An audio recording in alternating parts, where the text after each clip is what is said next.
Councilmember Bonds, other members of the committee. DHCD looks forward to working closely with you and your staff on affordable housing preservation efforts. At this time, I'm happy to answer any of your questions.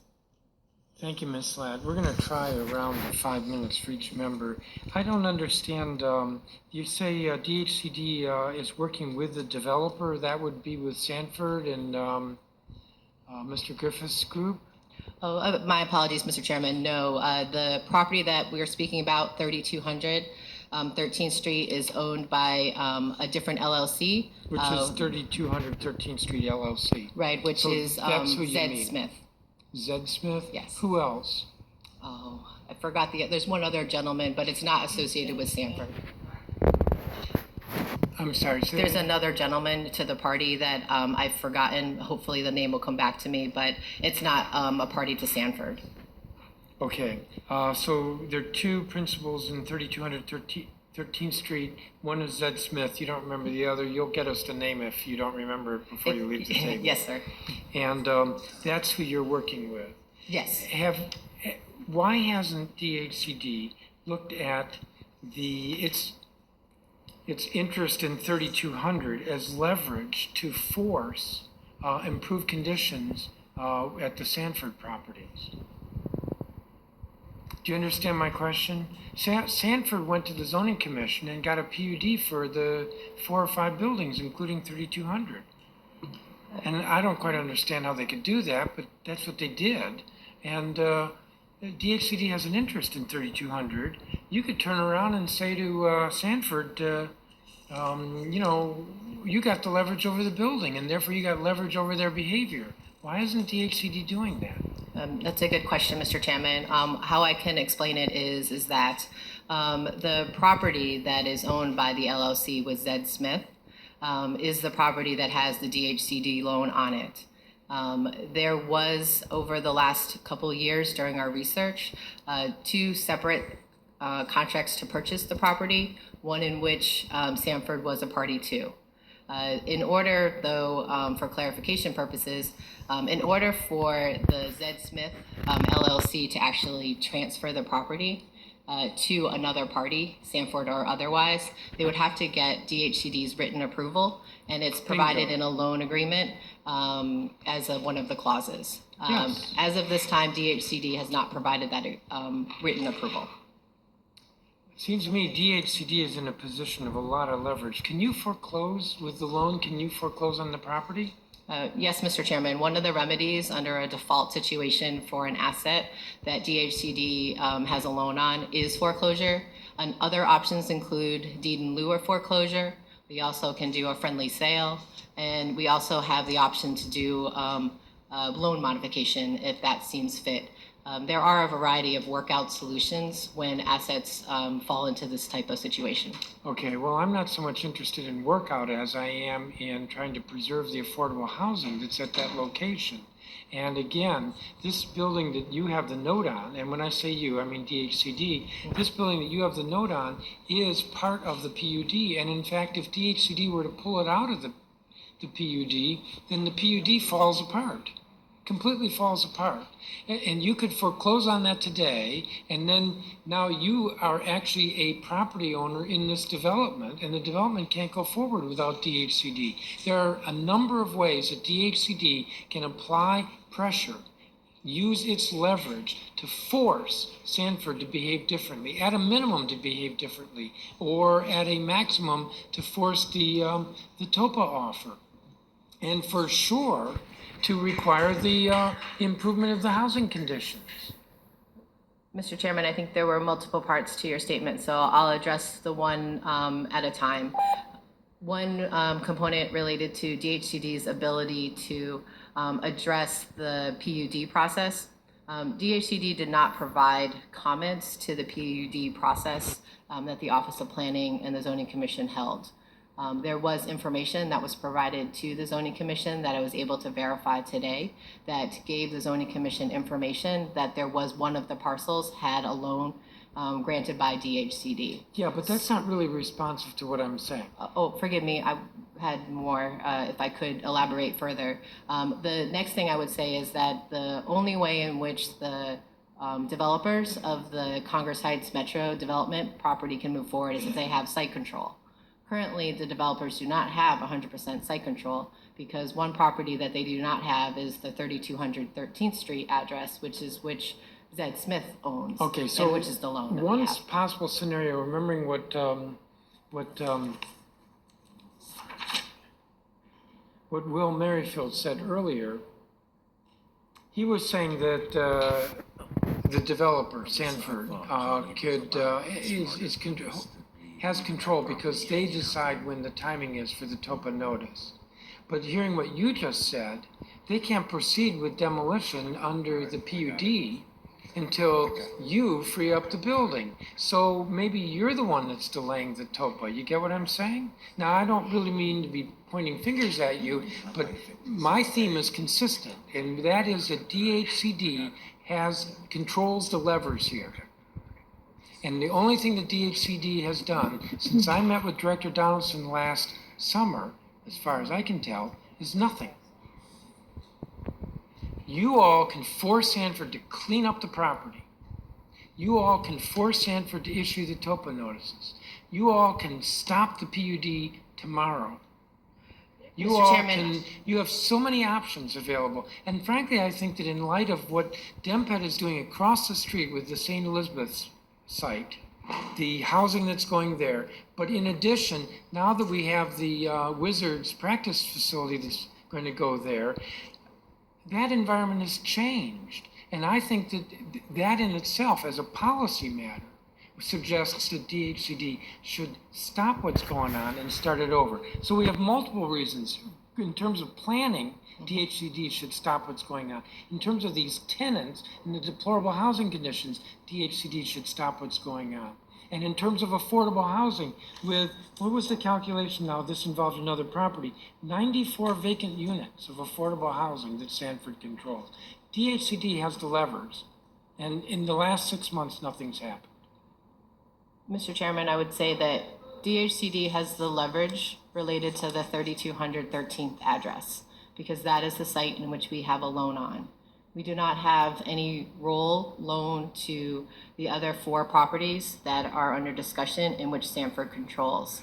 I do understand your point, though, and I would say, though, that is why the department has been spending the last 6 months talking to the owners of 3200 13th Street, in which we do have a relationship with, to resolve that matter, because we know that the longer that property is vacant, it's also a detriment to the community. I think that what I would say about the PUD process, I don't know how to influence it, but it's something I'd be willing to look into because it is not a process in which DHCD has been a party to as far as the records reflect from Office of Planning's message to me today. Well, you foreclose and that property drops out and that's the end of the PUD. I think you understand what I'm saying. I suspect that you're constrained in what you can say. I'm going to, if DHC doesn't start behaving differently, I'm going to be thinking of ways that maybe we can try to turn up the pressure on DHCD. Councilmember Bonds? I appreciate the applause, but please, Ms. Councilmember Bonds. Chairman, I think you have pretty much covered our concern, and I think that Ms. Ladd has covered the department as it relates to their status. At this time, I think I'd like to see some action on one of the 3 methodologies that you think you have at your disposal, and foreclose is certainly the first one that I think we're at a point to as a remedy. And so I would like, if you could get back to this committee, let's say in the next 10 days with your short review of what actions you might take in order to remedy the situation, we would appreciate it. And it can come in through the chairman, it'd be fine. Madam Chair, I'd be happy to. I appreciate your support, and we know that there are remedies, and we are evaluating them. We want to ensure that we are also talking to the borrower as we're working through this process. All right, and I thank you. commend you for talking to the partners of whoever owns this property, but, also, I think government, we have a responsibility to be concerned about, all of the parties, of course, but this is a situation that's gone on for far too long, and you know, of course, from the pending court action, what might happen if there's a receivership. Then maybe we might get remedy in the form of cleanup of the property. Some of the deterioration of it will be remedied, but the bottom line is what's going to happen to the lives of the people who live there now. And from DHCD, you know that we are very anxious to hold on to all affordable units that we can. Our goal is to preserve as many units as we can. And this is very valuable property, and so it is very important that you get back to us, not in months, but certainly in a few days, please. That's very important. Yes, Madam Chair. Thank you. Thank you, Chairman. Thank you, Councilmember Bonds. Councilmember May. Thank you, Mr. Chairman, and thank you, Ms. Ladd, for your testimony in helping to kind of give us information on the 3200 project. I have a couple of questions about the project. I don't know if you know the answers. You mentioned that the $920,000 was a bridge loan for the amount. Was that the total amount for the acquisition of the property by the 3200 LLC? It is my understanding, LLC was able to purchase the property with the funds that DHCD loaned, and then the LLC was to then subsequently repay DHCD with additional private dollars, but that did not occur. What was the terms of the loan? Like, how long was it a 30-year, 15-year, 20-year? Like, how long? It was a 3-year loan. A 3-year loan. Okay, gotcha. So, and you also mentioned that at the time that the 3200 LLC purchased the building, that it was vacant at that time. Do you know how long the building has been vacant at all? How long? Councilmember May, no, I know that as of 2008, but not prior to that. Not prior to that. Okay. And so one of the questions, Ms. Ladd, that we're trying to figure out in hearing from the residents who live in the property, that, as noted in your testimony, that you guys have no authority over and you don't have any ownership in it. But can you kind of talk about any tools in the tool belt that DHCD has to be able to assist the residents of the other properties in terms of them being able to acquire the property? Sure, Councilmember May. The Department of Housing and Community Development also funds community-based organizations through also block grant and local dollars. The community-based organizations also provide assistance for tenants to organize, as well as to exercise their rights under TOPA. And so do you know, has DHCD engaged with the tenants at those sites? Not to my knowledge. And so does that, helping them to organize and to get the capacity, and then there's funding available for the actual purchase or the actual acquisition? Yes, Councilmember May. The Department of Housing does also work with organizations that are interested in exercising their rights and accessing our resources for acquisition and redevelopment. And what's kind of that process? Because some of those residents are still in the room. So what's kind of that process in a kind of general terms that you can kind of highlight, or kind of the requirements around those funding opportunities? Sure. I would say the first step would be to talk to one of our community-based organizations so that they're able to explain the TOPA process and or tenant organization. Although I would say that the tenant organization seems to be already organized, so there may not need to be additional assistance as far as that's concerned.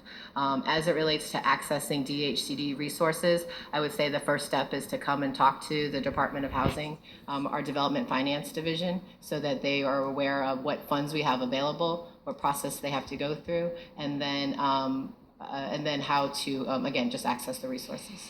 So in the press conference last Friday, Director Donaldson mentioned as they were awarding the money to the the awardees for that project that there's going to be another round of funding that comes out in March, kind of along with the March Madness. Is there going to be any room in that funding, or can we make room in that funding or provide dollars in that funding round for projects such as the 13th Street project or other projects where we're looking to help tenants to rid themselves under the umbrella of a slumlord?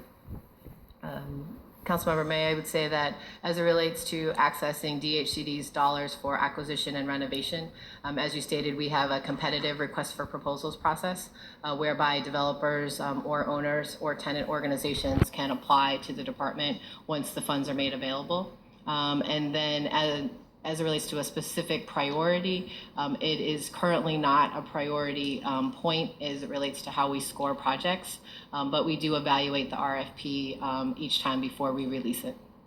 So do you have an idea of how much money is going to come out in the March NOFA? You do, and you can't disclose. I guess the question. I'm happy to explain, Councilmember. You know, I would say this, that as you know, there is the Mayor, Director Donaldson. There is a tremendous support for affordable housing and creating, preserving, and protecting affordable housing units in the district. With the mayor's $100 million commitment to the Housing Production Trust Fund, I think that gives us as a community greater access to doing just that, creating opportunities for a balanced community. I would say second that, you know, what was I going to say? I lost my train of thought. It's okay. I mean, and maybe it's, you know, we're, fortunately or unfortunately, depending on how you look at it, that we're in the process of our oversight hearing and going through the budget process, and maybe that in the Chairman Bonds, as we're in the Housing Committee, maybe we can look at allocating funds specifically for the agency to be able to support tenant associations such as those at 13th Street and other tenant associations who would like to purchase their building and kind of come from under the umbrella. And someone mentioned that one of the witnessed about the co-op opportunities, and so maybe there's an opportunity for us as a council to kind of provide leadership in putting the funding in place for the agency to have it as a priority. Thank you, Ms. Ladd. Thank you, Mr. Chairman. Thank you, Councilmember May. Councilmember Silverman. Thank you, Mr. Chairman. I just have a few questions. Thank you, Ms. Ladd, for testifying. How does an entity receive PUD approval when they don't control all the properties in the development?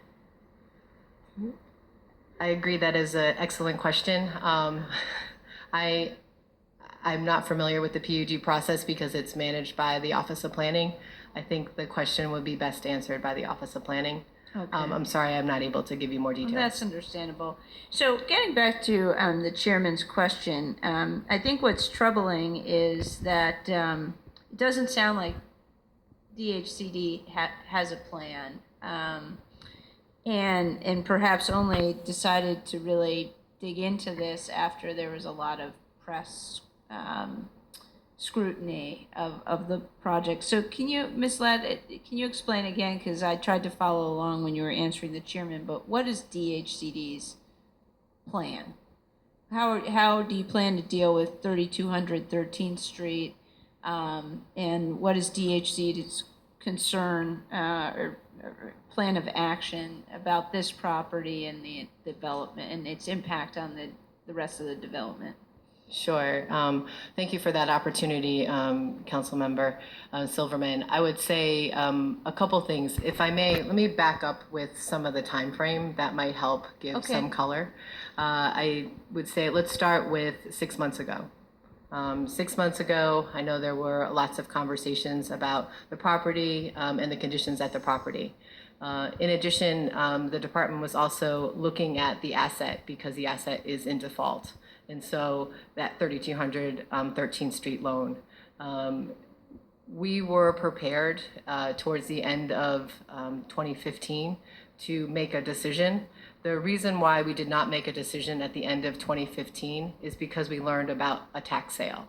At that time, when the tax sale, we learned that it was possible, and then we investigated it. We knew that we couldn't take action until the tax sale issue was resolved because it was already being sold to another entity. Let me just At that point. interrupt it Sure. for a moment, Ms. Ladd, because this property has been in default now. 2008 was when the loan was given by DHCD, right? So this has been, we're 2016, 8 years now. So this isn't just 6 months ago in which it was in default. It's been for years. So I just have to, I think if we include the timeline, we have to start with that the loan was, it was a 3-year loan, as you said, given in 2008. And my concern is whether we have a lot of other properties which are sort of in a similar situation in terms of default. But keep going. Sure. Councilmember, I would say that where we are is that, Mayor Bowser was, took office on January 2nd, so about a year ago. The director, Donaldson, and I have been there for about a year. When we learned of the situation and we were able to take some type of analysis and review of the project, that was about 6 months ago. Since that period of time, we have been actively working to get to a resolution. And if the tax sale was not a matter that we learned about at the end of 2015, I don't think I would be having the same testimony today. I think I would have been able to tell you that the matter was resolved. Just speak to the options in my last minute. What are the options we're looking at? Sure, there are, with any asset, there are all similar options for us when they're in default. We can foreclose on the loan. We can accept a deed in lieu of foreclosure. We can accept a friendly sale in which the owner would offer to sell it to the department, and then we would take control of the property for some amount of acquisition price. We can do a loan modification, whereby we are able to reduce the loan, which if there's a situation where the borrower is not able to make payments. And last, there are So that several other doesn't really things. seem like an option in this case, right? Okay. No, Madam. Take that off the table. No, that was just being comprehensive, but I understand. I think we all have spent a long time here today, so thank you, Mr. Chairman. Thank you, Ms. Ladd. Those are my questions.